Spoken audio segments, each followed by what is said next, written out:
учим на вярата и да общуваме с Бога, виждаме, че те като пораснат, трудно общуват едно с друго, трудно общуват и в семействата, и като станат родители, и никак не е лесно да живеят с този мир, който са чувствали като деца, когато родителската грижа е била на тях, и този безнадежден живот, тази радост, като всичко за нас има кой да се погрижи за нас, като човек за нищо не се безпокои, действително има един мир в душата, но колко трудно се постига това, когато порасна, когато вече е навлезне в живота. И това не е случайно, а поради това, че не учим децата си на вяра, не учим душата си, че е важно да опазват душите си от скверноти, от порочни неща. Нашето съвремие урок едва ли не е норма, начин на живота. И как да стане душата и тялото на съвременните деца храм Божий, когато там са непрекъснато свързано вниманието с интернет, с всякакви неща, които се виждат там, и умът непрекъснато е привлечен и за молитва трудно се сеща човек, трудно появява усилие да дойде от това душевно построение, да се съсредоточи внимание, да се обърне към Бога. Съвременната материална култура не включва Бога в плановете на човека в неговия живот. Но ако ние не продължаваме да се правим философии от Ким Яна, да знаем, че е необходимо Бог прави разлика между добро и зло, между правда и нечестие. И те много добре съзнавали, че ако бяха отпаднали, ослабнали във вярата, бяха допуснали роб, ако бяха се отчаяли и казали, ето, как с по-усърдие живеем. Една трета от имуществото са дарявали на храма, другата трета от имуществото на нуждаещите човеци са дарявали. По-голямо изпитание дълги години при този усърден живот да чувства това решение, сякаш отхвърлено от Бога. И съм знаели много добре, че ако бяха отпаднали и така отслабнали в надеждата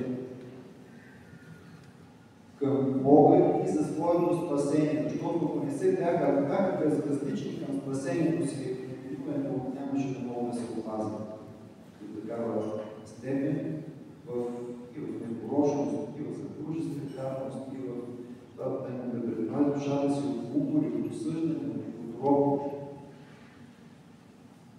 Така че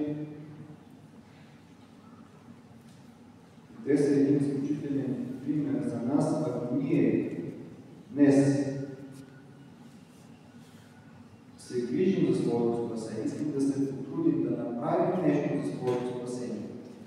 Това е да опазваме душите си, именно да пазим карата православната вяра в чисти души, да проявяваме търпение в трудностите и скърбите, да се предпазваме от така отронини, от маловерие.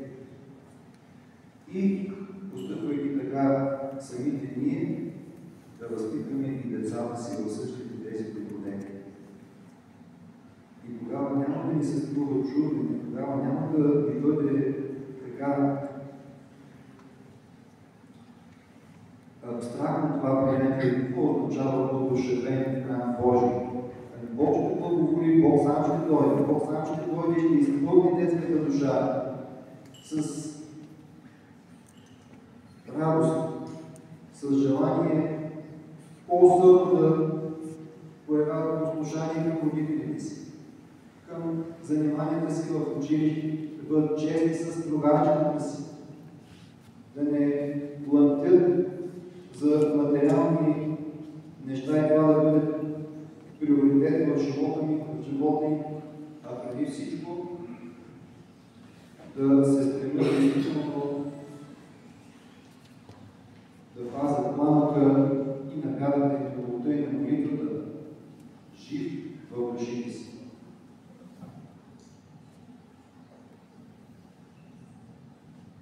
Затова на днешния празник нека молитвите на Света Богородица, нейните правилни родители, дед Йоахим и Ана, ние пазим вярата в чисти и непорочни сърца, предаваме духовната грижа и отговорност към децата си, да е дарил семейството, да знаем, родителите да знаем, че не са само тези деца, че Господ им ги е дарувал да ги подготвят за небесния живот. Не само за времето, които са тук, но да се погрижат за духовното им възпитание, духовното им възрастване, владарата от родителите и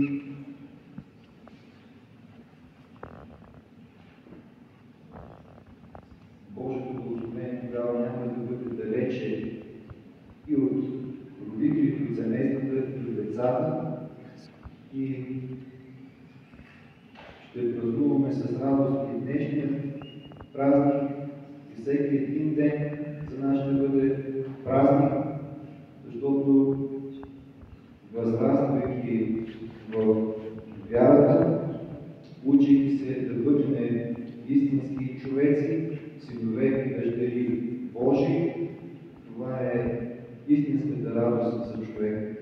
И тогава всичко ще виждаме в нашия живот Божий промисъл, всички трудности, всички кръстове, които носим, ще виждаме Божий промисъл, чрез който Господ ни така обучава и ни учи и ни води към Царството Божие.